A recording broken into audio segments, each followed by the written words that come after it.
കുരിശിൻ്റെ വഴി കഴിയുമ്പോഴത്തേക്കൊന്ന് താഴോട്ട് പറഞ്ഞേക്കൊന്ന് സംസാരിക്കാം. ഞാൻ കുരിശിൻ്റെ അവിടെ ഉണ്ടാവുമെന്ന് പറഞ്ഞേ.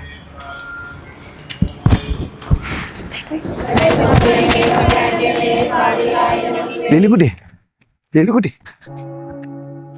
എനിക്ക് ലില്ലിക്കുട്ടിയോട് ഒരു കാര്യം പറയണ്ടായിരുന്നേ. ചേട്ടായി പറയാൻ പോണ കാര്യം എനിക്ക് ഏകദേശം ഒക്കെ പിടിയിട്ടുണ്ട് ചേട്ടായി. അതിപ്പോ എന്നതാണേലും ചേട്ടായി പറയാൻ പോണ കാര്യം നടക്കൂല. അങ്ങനെ ഒറ്റയടിക്കൊന്നും നടക്കൂലെന്ന് പറയല്ലേ, മനസ്സിലത്തേക്കൊന്ന് ആലോചിച്ചിട്ട് പറഞ്ഞാൽ മതിയെന്ന്. ചേട്ടായി ഈ നാട്ടുകാർക്ക് ഒരു പരോപകാരിക തന്നെയാണ്. 25,000 നാട്ടുകാർക്ക് വേണ്ടിയിട്ട് ചേട്ടായി പമ്പിങ്, ടാപ്പിങ്, വയറിങ് ഇങ്ങനെ എല്ലാ പണിയൊക്കെ ചേട്ടായി ചെയ്ത് കൊടുക്കുന്നുണ്ട്. ഈ അടുത്ത വർഷത്തെ ഇവിടുത്തെ ഇലക്ഷൻ നിന്നാൽ ചേട്ടായി ചിലപ്പോൾ പുഷ്പം പോലെ ജയിക്കുകയും ചെയ്യും. പക്ഷെ ഞാൻ നേരത്തെ പറഞ്ഞില്ലയോ, ആ പരോപകാരി ആ വകുപ്പിലെത്തുന്ന താല്പര്യമുള്ളൂ ചേട്ടായി. ലില്ലിക്കുട്ടി കൊച്ചെന്നാലും 2-3 മാസം കഴിയുമ്പോഴത്തേക്ക് പുറത്ത് പോകാൻ വേണ്ടി നിൽക്കുക. അവിടെ ചെന്നൊന്ന് സെറ്റിലായി മാക്സിമം 1 വർഷം.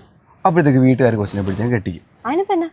അതിനിപ്പോൾ എന്നാന്ന് വെച്ചാൽ ഞാൻ പറഞ്ഞു വന്നത്, അങ്ങനെ ഒരു ആലോചന വരുമ്പം നമുക്ക് അറിയാവുന്ന ആൾക്കാരെ പരിഗണിക്കുന്നതല്ലേ നല്ലത്.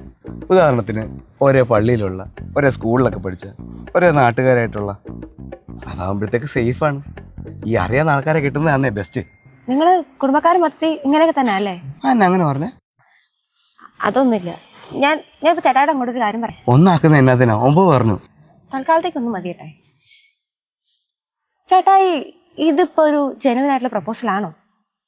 നേരത്തെ സിസിലി ചേച്ചി ജർമ്മനി പോകാൻ നിന്നപ്പോഴും ചേട്ടാ ഇതേ ചോദ്യം ഇതേ ടോണിൽ തന്നെ അല്ലേ ചേച്ചിയോട് ചോദിച്ചേ? പിന്നെ കഴിഞ്ഞ ആണ്ടിലെ ക്രിസ്മസിന് സോണി ചേച്ചിയോടും ചോദിച്ചു. ഇപ്പോൾ ഞാൻ ഈ IELTS ഒക്കെ പാസ്സായി നിൽക്കുന്നോണ്ടല്ലേ ചേട്ടാ ഈ പ്രപ്പോസലായിട്ട് എൻ്റെ അടുത്ത് വന്നേ. ചേട്ടായിക്ക് ആകുമ്പോഴത്തേക്കും ഇപ്പം ഈ നാട്ടിൽ നിന്നൊരു മോചനമാവും. അപ്പോൾ മൊത്തത്തിൽ പറഞ്ഞു കഴിഞ്ഞാൽ ചേട്ടായിക്ക് ഇതൊരു റബ്ബർ എസ്റ്റേറ്റിന്റെ ഡീലിംഗ് പോലെ. ലില്ലിക്കുട്ടിക്ക് ഭയങ്കര ബുദ്ധിയാണ് കേട്ടോ. കൊച്ചങ്ങനെ വിചാരിക്കുന്നതിൽ തെറ്റുണ്ടെന്ന് എനിക്ക് തോന്നുന്നില്ല. നേഴ്സിംഗ് കഴിഞ്ഞ് IELTS പാസ്സായി പുറത്തേക്ക് വന്നിരിക്കുന്ന സുന്ദരിയായ ഒരു പെങ്കൊച്ച്. നാട്ടിൽ വീട്ടിലാണെങ്കിൽ നല്ല പേരും. സ്വാഭാവികമാണ് എന്നെപ്പോലൊരുത്തൻ്റെ ആലോചന വരും. പക്ഷെ ലില്ലിക്കുട്ടി ജോണിക്കുട്ടിയുടെ ഓഫർ ഒന്ന് കേൾക്കണം. പ്രധാനമായിട്ടും 4 ഓഫറാണ് ഞാൻ ലില്ലിക്കുട്ടിയുടെ മുന്നേ വെക്കാൻ പോകുന്നത്. ഓഫർ നമ്പർ 1, ഒരു ചില്ലി കാശ് എനിക്ക് ശ്രീധരമായിട്ട് വേണ്ട. കാര്യം ഞാനൊരു സത്യക്രിസ്ത്യാനിയാണെങ്കിലും ഈ ഒരു കാര്യത്തിൽ ഞാൻ കുറച്ച് പുരോഗമന ചിന്താഗതിയുള്ള ആളാണ്. അതുകൊണ്ട് കൊച്ചിന് എന്നാ വീട്ടുകാർ തന്നാലും അത് കൊച്ചു തന്നെ വെച്ചോ. നോക്ക് എന്തോരം കാശല്ല ലാഭിച്ചു തന്നത്.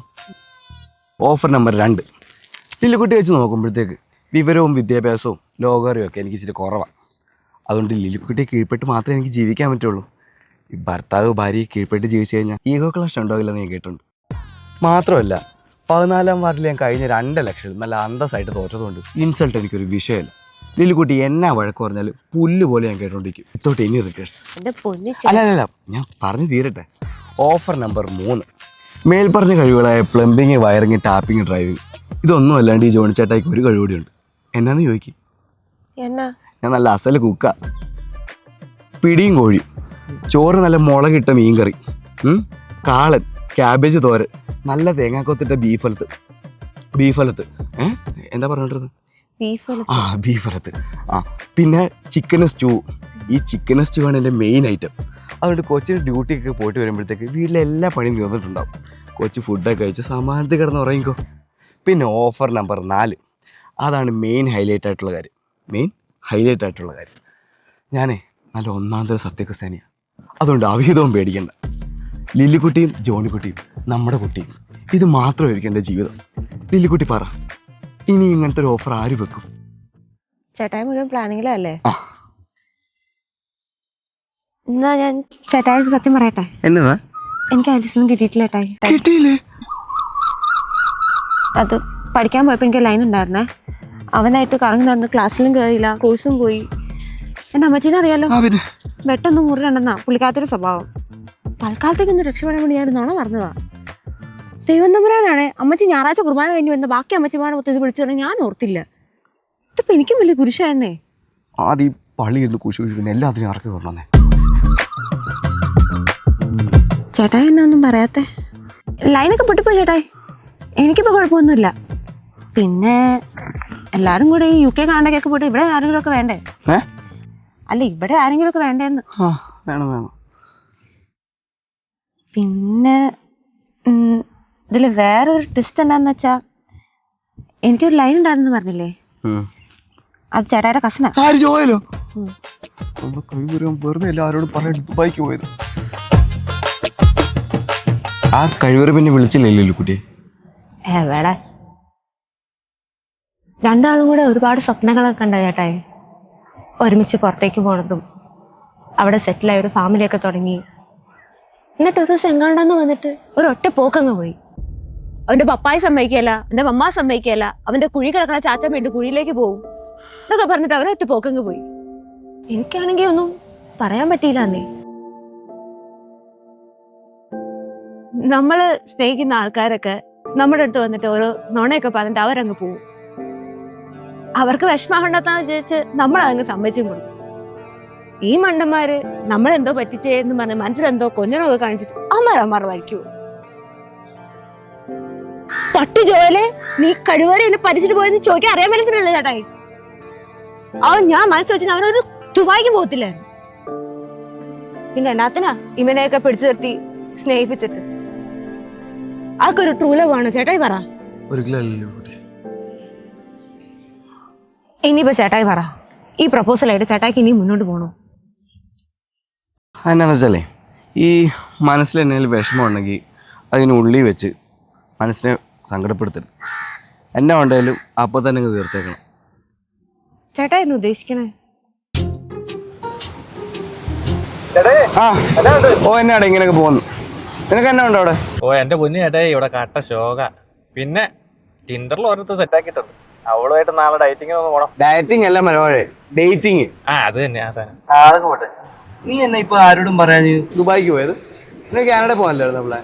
എന്റെ പൊന്നു ചേട്ടായി, ഞാൻ ആ പ്ലാൻ ഒന്ന് മാറ്റി. കാരണം കാനഡയിലേ ഭയങ്കര തണുപ്പ്, നമുക്ക് തണുപ്പ് പറ്റില്ലല്ലോ. അത് കാരണം ഞാനത് വേണ്ടെന്ന് വെച്ചു. ഇവിടെ നിനക്ക് നമ്മുടെ കുന്നേലെ ഡേവിഡി ആയിട്ട് ഇളയ മോളി ലില്ലിയായിട്ട് തന്നെ സെറ്റപ്പ്. കവലയിലെ പിള്ളേരൊക്കെ പറഞ്ഞു കേട്ടു. എന്റെ കർത്താവേ, കവലയിലൊക്കെ അറിഞ്ഞാ? എന്റെ പൊന്നു ചേട്ടായി, സത്യമായിട്ട് എനിക്കൊരു താല്പര്യമില്ല സാധനത്തിന്. പിന്നെ ആ പെണ്ണ് പുറകെ നടക്കുവാണ്.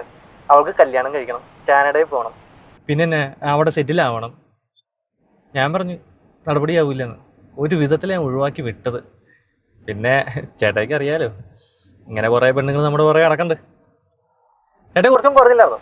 എന്നായിരുന്നു എന്നാ അവളുടെ പേരെന്നായിരുന്നു?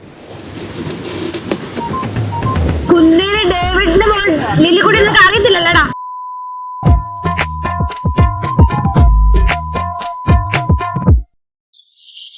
ലില്ലിക്കുട്ടി, ഇപ്പൊ ഒരു ആശ്വാസം കിട്ടിയില്ലേ? ഇപ്പഴാ ചേട്ടായി ഒരു ആശ്വാസമായി. മനസ്സിൽ നിന്നൊരു ഭാരം അങ്ങ് ഇറക്കി വെച്ച പോലെ ഉണ്ട്. ലില്ലിക്കുട്ടി, ഈ നമ്മുടെ 16-ാം വാർഡിലെ നേഴ്സിംഗ് ആയിട്ടുള്ള പെമ്പിളാർക്കിടയിൽ ഞാനൊരു ജോക്കറാ. അതെനിക്കറിയാം. ഒരു വിധത്തിലും അപ്ഗ്രേഡ് ആകാത്തൊരു ലൈഫാണ് എൻ്റെ ജീവിതമൊക്കെ ആ പള്ളിയും അതിനെ ചുറ്റിപ്പറ്റിയതൊക്കെ ആയിരുന്നു. അതുകൊണ്ട് എന്നാ പറ്റിയെന്ന് വെച്ചാൽ ഞാൻ ലോകം കണ്ടില്ല. ഞാൻ ഈ നേഴ്സുമാരെയൊക്കെ പോയി പ്രപ്പോസ് ചെയ്യുന്നത് അവരെ കിട്ടിയെന്ന് പുറത്തു പോകാൻ വേണ്ടി തന്നെ. സത്യം പറഞ്ഞാൽ അവർ അപ്പന്മാരെയും അമ്മമാരെയൊക്കെ ഒന്ന് ഇമ്പ്രസ് ചെയ്യാൻ വേണ്ടിയാണ് ഈ പരോപകാരി ജോണിക്കുട്ടി പ്ലംബിങ്ങും വയറിങ്ങൊക്കെ പഠിക്കുന്നത്. ഞാനിങ്ങനെ ഓരോ പെമ്പിളാരെ പോയി പ്രപ്പോസ് ചെയ്യാറില്ലേ, അപ്പം അവരൊക്കെ നോക്കാന്ന് പറഞ്ഞിട്ടൊരു പ്രതീക്ഷ തന്നിട്ട് പോകും. ഞാൻ അന്നോട്ട് അവരെയൊക്കെ സ്വപ്നം കണ്ടെങ്കിൽ ഇരിക്കും. കുറച്ച് നാൾ കഴിയുമ്പം ആ പെൺകൊച്ചുങ്ങളുടെ തന്നെ കല്യാണത്തിന് ഞാൻ പോയിട്ട് പന്തലിട്ട് കൊടുക്കും, ലൈറ്റ് സെറ്റ് ചെയ്ത് കൊടുക്കും, ചോറ് വിളമ്പി കൊടുക്കും. അതിലൊരു തമാശ എന്താണെന്ന് വെച്ചാൽ, അതിലൊരു കൊച്ചിൻ്റെ കല്യാണത്തിന് ഞാൻ പോയപ്പോഴേ ഞാൻ ചിക്കൻ കറി വിളമ്പി കൊടുത്തേ. അപ്പോൾ ആ കൊച്ചെന്നെ നോക്കി നന്നായിട്ടൊന്ന് ചിരിച്ച്. അപ്പം ഞാൻ ഓർത്തതിന് നല്ല ചിക്കൻ പീസ് കിട്ടിയോണ്ടായിരിക്കും. പക്ഷേ പിന്നെ മനസ്സിലായത് ഞാൻ ആ കൊച്ചിൻ്റെ ജീവിതത്തിൽ നിന്ന് ഒഴിഞ്ഞു പോയതിന് നന്ദി കാണിച്ച ചിരിയാണ്. അതുപോലെ ഒരുപാട് ചിരി ഞാൻ കണ്ടിട്ടുണ്ട്. അല്ല, അവരെയും കുറ്റം പറയാൻ പറ്റത്തില്ല, അവർക്കില്ല സങ്കല്പങ്ങളൊക്കെ. അല്ല, ഞാനും അത്ര നല്ല ആളൊന്നും അല്ലല്ലോ. നേഴ്സിംഗ് കഴിഞ്ഞ് പുറത്തോട്ട് വന്ന് നിൽക്കുന്ന പെമ്പിള്ളാരെ മാത്രമേ കല്യാണം കഴിക്കത്തു. അന്ന നാട്ടിൽ വേറെ പെമ്പിള്ളാരൊന്നും. സത്യം പറഞ്ഞ ലില്ലിക്കുട്ടി, കൊച്ചിനോട് കൂടി ചോദിച്ചിട്ട് ഞാൻ ഈ പണി അവസാനിപ്പിക്കാൻ വേണ്ടിയിരുന്നത് മാതാവാണ് സത്യം. അയ്യോ, എനിക്ക് ലില്ലിക്കുട്ടിയോട് ദേഷ്യമൊന്നും ഇല്ലാന്ന്. ഒന്നുമില്ലെങ്കിലും കൊച്ചു കാര്യങ്ങളൊക്കെ തുറന്ന് പറഞ്ഞില്ലേ.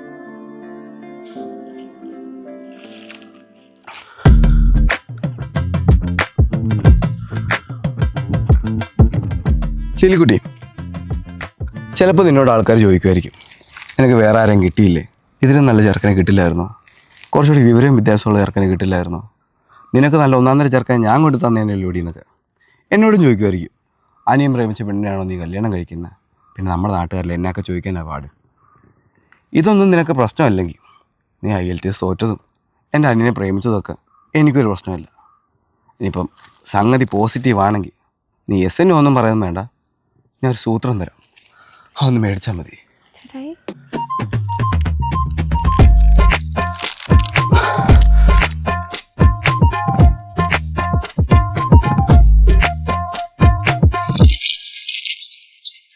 അല്ല അതിപ്പം ചോക്ലേറ്റ് ഇഷ്ടമായിട്ടാണോ എന്നെ ഇഷ്ടമായിട്ടാണോ ഒന്ന് പറഞ്ഞിട്ട് പോന്നേ. ചേട്ടായി വലിയ സത്യക്രിസ്ത്യാനിയല്ലേ? സോളമന്റെ ഉത്തമ ഗീതങ്ങൾ അധ്യായം 6 വാക്യം 3.